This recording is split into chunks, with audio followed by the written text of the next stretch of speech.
नमस्कार। प्रांजल ज्ञान गंगा में आप सभी का स्वागत है।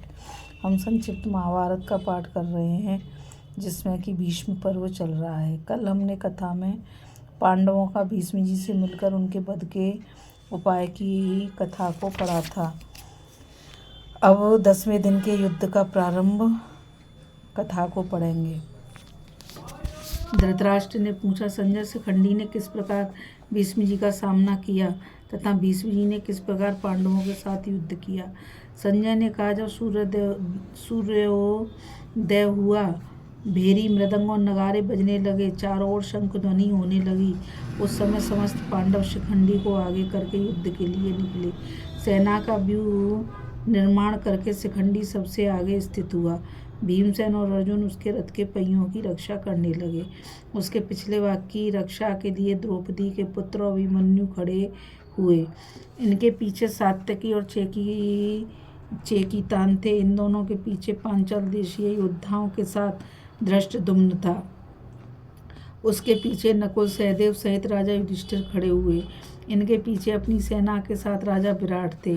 इनके साथ द्रुपद के कई राजकुमार और धृष्टकेतु थे। ये लोग पांडव सेना के मध्यभाग की रक्षा करते थे। इस प्रकार सेना की व्यूह रचना करके पांडवों ने अपने जीवन का मोह छोड़कर आपकी सेना पर आक्रमण किया। इसी प्रकार कौरव भी महारथी भीष्म को आगे करके पांडवों की ओर बढ़े। पीछे से आपके पुत्र उनकी रक्षा करते थे। इनके पीछे द्रोण और अश्वत्थामा थे। इन दोनों के पीछे हाथियों की सेना के साथ राजा भगदत्त चलता था। कृपाचार्य और कृतवर्मा भगदत्त के पीछे चल रहे थे। इनके अनंतर काम्भोजराज, सुदक्षिण, मगधराज, जैतसेन, बृहद्दल तथा सुशर्मा आदि धनुर्धर थे। ये आपकी सेना के मध्यभाग की रक्षा करते थे। भीष्म जी प्रत्येक दिन अपना व्यूह बदलते रहते थे। वे कभी असुरों की और कभी पिशाचों की रीति से व्यूह का निर्माण करते थे। राजन, तदंतर आपकी और पांडवों की सेना में युद्ध छिड़ गया। दोनों पक्ष के योद्धा एक दूसरे पर प्रहार करने लगे। अर्जुन आदि पांडव शिखंडी को आगे करके बाणों की वर्षा करते हुए भीष्म जी के सामने आ डटे। महाराज, उस समय आपके सैनिक भीमसेन के बाणों से आहत हो रक्त की धारा में नहाकर परलोक की यात्रा करने लगे। नकुल, सहदेव और महारथी सात्यकी भी अपने पराक्रम से आपकी सेना को कष्ट पहुंचाने लगे। आपके योद्धा बराबर मार पड़ने के कारण पांडवों की विशाल सेना को रोक ना सके। इस प्रकार जब पांडव महारथी आपकी सेना को काल का ग्रास बनाने लगे, तो वह सब दिशाओं की ओर भाग चली। उसे कोई रक्षा करने वाला नहीं मिला। शत्रुओं के द्वारा अपनी सेना का यह संहार भीष्म जी से सहा नहीं गया। वे प्राणों का लोह छोड़कर पांडव, पांचाल और सरंजों पर बाण वर्षा करने लगे। उन्होंने पांडवों के 5 प्रधान महारथियों को आगे बढ़ने से रोक दिया और हजारों हाथी तथा घोड़ों को मार डाला। युद्ध का 10वां दिन चल रहा था। जैसे दावानल संपूर्ण वन को जला डालता है, उसी प्रकार भीष्म जी शिखंडी की सेना को भस्मात करने लगे।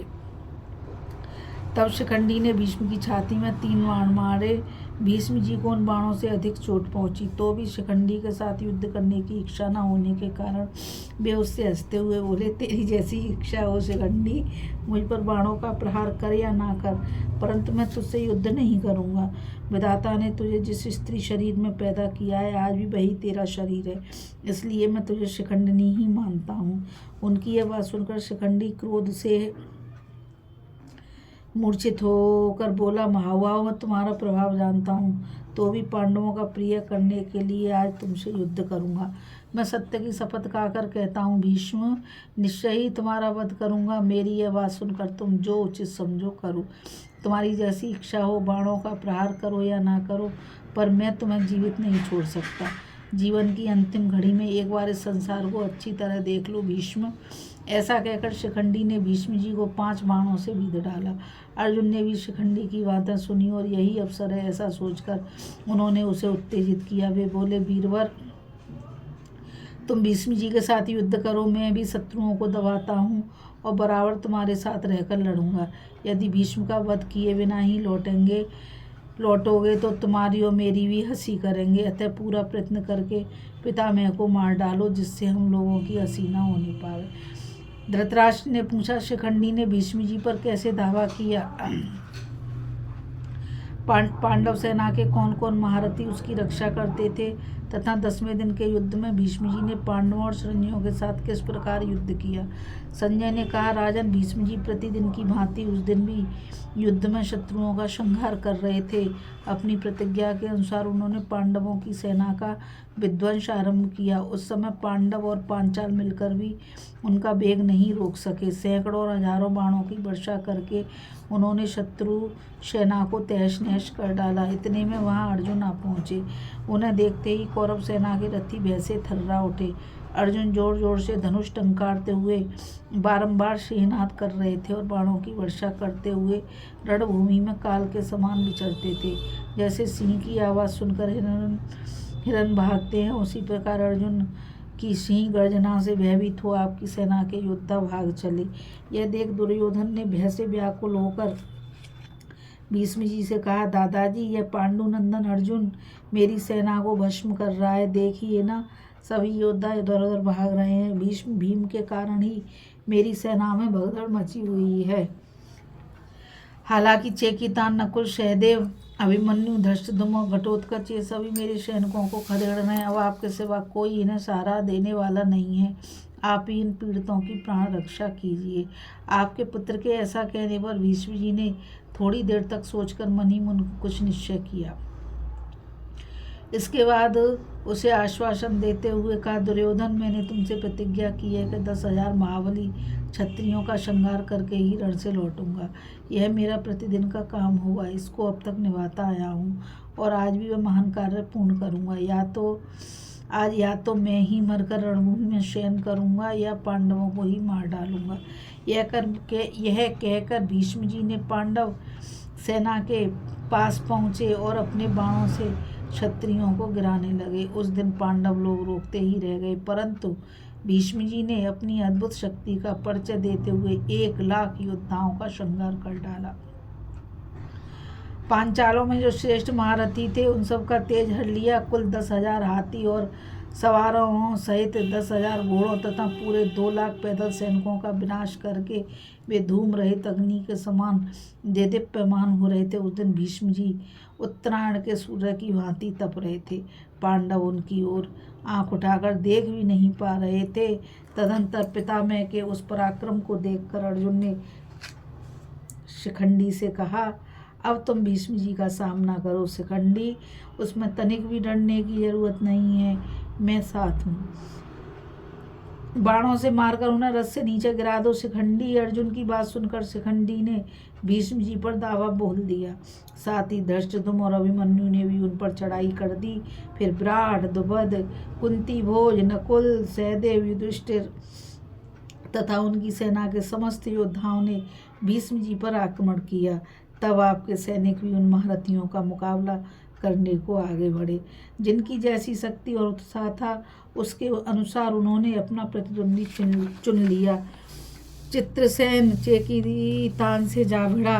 धृष्टद्युम्न को कृतवर्मा ने रोक लिया। भीमसेन को भूरिश्रवा ने अटकाया। विकर्ण ने नकुल का मुकाबला किया। सहदेव को कृपाचार्य ने रोका।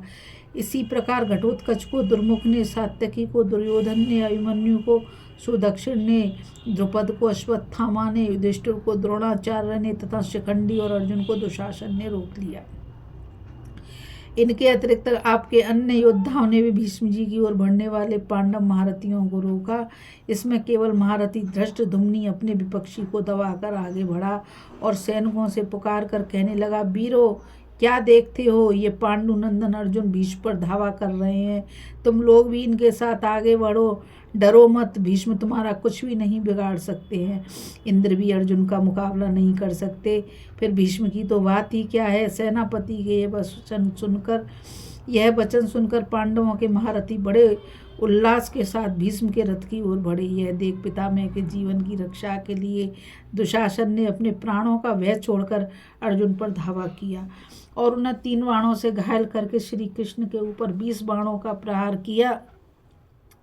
तब अर्जुन ने दुशासन पर 100 बाण छोड़े। वे उसका कवच भेद कर शरीर का रक्त पीने लगे। इससे दुशासन को बहुत क्रोध हुआ और उसने अर्जुन के ललाट में 3 बाण मारे। अर्जुन ने उसका धनुष काट कर 3 बाणों से रथ तोड़ दिया, फिर तीखे बाणों से उसे भी बीध डाला। दुशासन को दूसरा धनुष लेकर 25 बाणों से अर्जुन की भुजाओं और छाती पर प्रहार किया।